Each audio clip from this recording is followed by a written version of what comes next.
So I talk about the man being the groom, as we normally call him at the wedding day. Entails his ability to be able to mentor. Mentorship means mentors in his partner and being able to bring those potentials to patient. Because an individual sometimes may not even know what he or she can do. It becomes useful, helpful.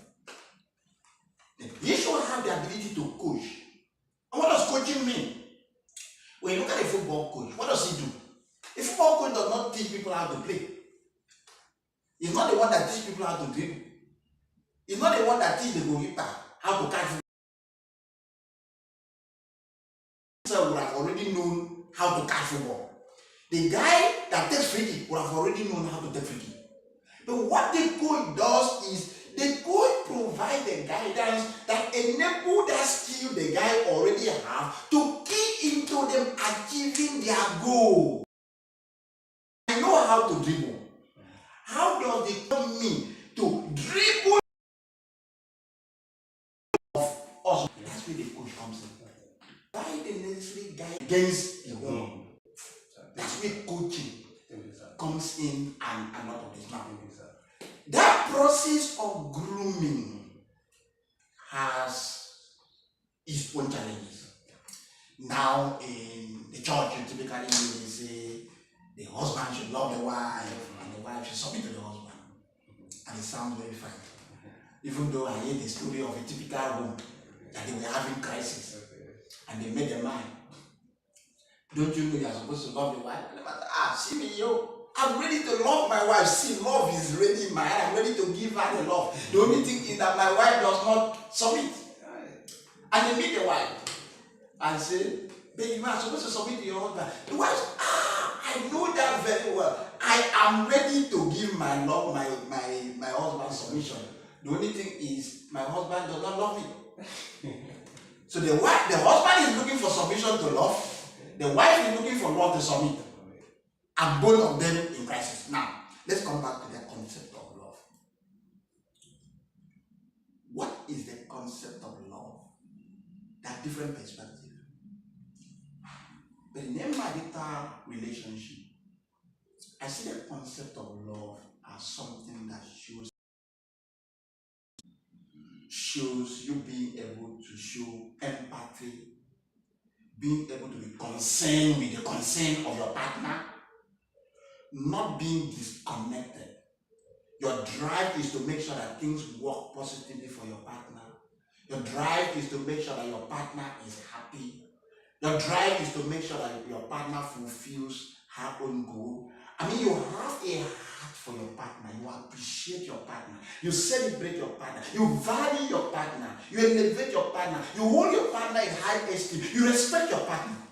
All of these are different aspects that the marital love can manifest.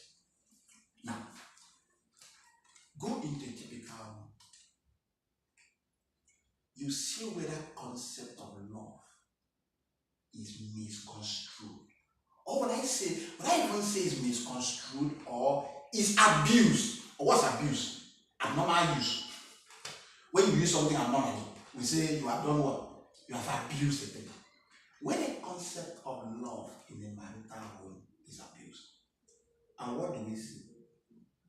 You see somebody that feels, if I love my wife, then his focus is how to make the wife happy all the time. Anything the wife wants, he gives. In fact, his drive is to please the wife.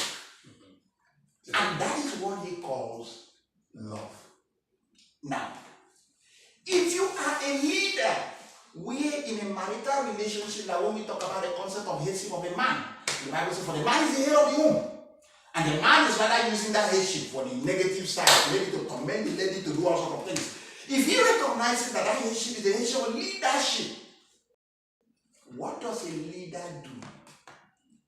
A leader knows where he should take his team to. And he tries to guide his Sometimes the team may not see. Like one of my mentors will say that when they say you are a supervisor, what it means is you are the one that sees the vision of the team. The team may not even know what their vision is. So, when as a leader of the home, or the man in the home, there is where you are leading your partner to. There's where you are leading, you want your home to get to. There's where you are going. Sometimes your partner may not be that conscious. Sometimes even when she is conscious, the weakness may make her oil not that committed or whatever. And or what makes the person happy today may make the person a little bit disconnected in what happens tomorrow. Or the person may prefer the pleasure of today over the measure of tomorrow. The person may prefer the gain of today over the pain of tomorrow. I mean, there's something, what do they call that thing? The theory of hyperbolic the theory of hyperbolic discounting. What's that theory about? That theory says that for how long a thing is depending on how long a gratification or something good, if I want to use that word, is delayed, then people tend to prefer immediate. For instance, in church, they preach so much about heaven. Why are people still committing, doing all sorts of things? Because heaven looks far. So people prefer something that is immediate. Because they still feel heaven is what? Far. That's the theory of hyperbolic discount. If you do it today, you will die now. You see, the people may wake up better. But because that glory, that love, that loveliness, that excitement, that beauty, that sweetness, that enticement of heaven or paradise looks far away, people prefer the small gain of today over the big gain of that paradise. So let's come back to what we're talking about. So you may have a partner who may prefer the immediate gain over the immediate gain of now. Unconscious to her that the gain of today is actually going to prevent pains of tomorrow. So as a leader, one of the things you do is where you know that, like I typically will tell my children, choose one. Do you want to enjoy now and suffer later? Or you want to suffer now and enjoy later? Recognizing that you don't desire that pain that lies ahead. You want to switch. Instead of pain today, or instead of gain today, pain tomorrow. You want to switch and have pain today, gain tomorrow. Now, that process, because your heart is, and why are you thinking about this is because you love the lady you are dealing with. And in the other aspect, the lady also loves cares about you if she's the one applying this.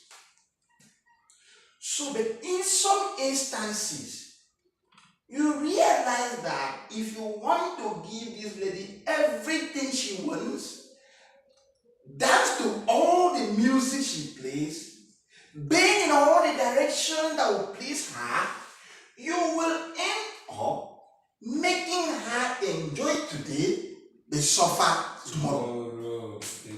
So in that context, you have to bring in the what is called tough love.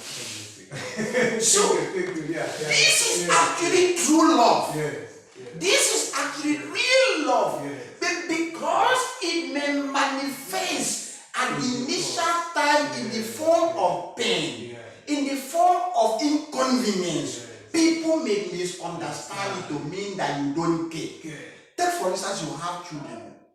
And you have children, you have a great vision ahead of them. This is where you want these children to be. But the child, at the time the child is young, the child may not even know the advantage of going to school. The child will prefer to stay in the house, play. But you know that this child needs this school for the sake of being who he should be tomorrow. So what do? Sometimes you stand for the child to sit up. Sometimes you discipline. Now you discipline, when you are disciplining the child, you think the child enjoys it? The child does not enjoy it. But that discipline is necessary for the sake of the child or the adult you want to produce tomorrow. And in that instance, you are disciplining that child. The child may think that, oh, my daddy hates me, my mommy hates me. But deep inside you, you know that you are doing this out of what? Out of love. But the appearance of this love or the manifestation of this love is coming in a tough form. They are not yet seeing the vision you are They are not seeing. You are doing all this because you love this person and you are looking at it. And so let's come back to the marital relationship. Some years ago, before I got married, I saw the title of a book. I've not read the book myself, but that title of that book passed a big message to me. And the title of that book is Teach Your Wife to Be a Widow.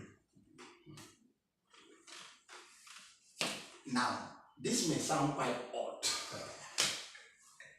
What message did I get from that?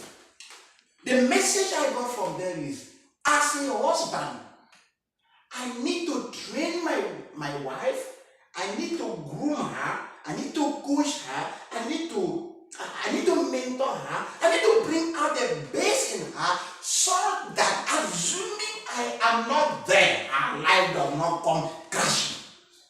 As much as we pray that somebody should not die, as much as we wish our loves, say all those sweet nothings, may God never have to make me live a day without you. May we always be together until whenever. The reality about life is sometimes husband departs and leave the wife. Sometimes wife departs and leave the husband. So how do you program your home? At the head, as the leader, so that in the unlikely or in the undesirable situation where you are no longer there, the lady can carry on with the vision of the home. And remember, if she was not even connected with the vision, that text, remember that concept, that technique of oneness. If she was not connected with that vision, she can't carry on what she does not know. And so, that's where the concept of tough love comes in. Where as a leader, you see something that lies ahead and try to see how do you guide, how do you direct, how do you protect, how do you mentor, how do you push, how do you inspire, how do you motivate, how do you bring out the best in these people, how do you line up these people to be able to meet up with that thing that lies ahead. And this process of mentoring, this process of coaching, this process of inspiring, this process of motivating, this process of bringing out the best in the person, many times will come with inconveniences. Sometimes they come with pains. Sometimes the person may call you names. The person may accuse you. Sometimes may abuse you. But it will only take a matter of time when this person gets to see where she was, where you were taking her to. Wow, this is where this man was bringing me to. That is where that word tough will go, and she will now be seeing love. But at the beginning, she was seeing a tough love. And it is because you love her. Because if you don't love somebody, you won't care about what becomes of the person. Yes. I mean, why do we spend so much energy training our children? The same children we know that everything working as expected, we will die and leave them on planet Earth. So we spend so much resource training them because we love them.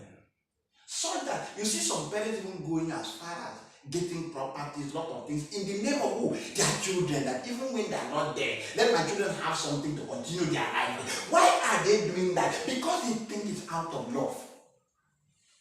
So it is in a marital relationship.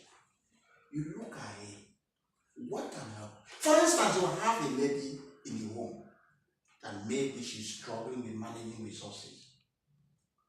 Maybe she collects, let's assume there's an amount of money you set aside to manage the home. And within 1 or 2 days, the money gets into her hand. The money is finished. Not necessarily that the thing she's buying are really that much, but she doesn't know how to manage the money. Now, what do you think an average lady will want? An average lady will want, okay, come, give me more money.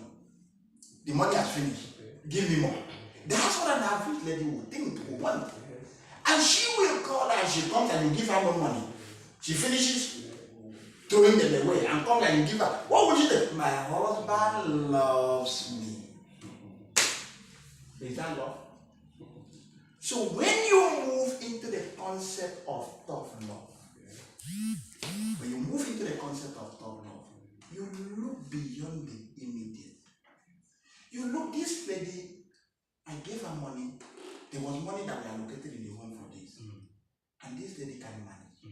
It means she has a deficiency that needs to be addressed. You need to teach her, mentor her, coach her, guide her on how to manage resources. The solution is not in giving her more money, which is what an average lady will consider as what? Love.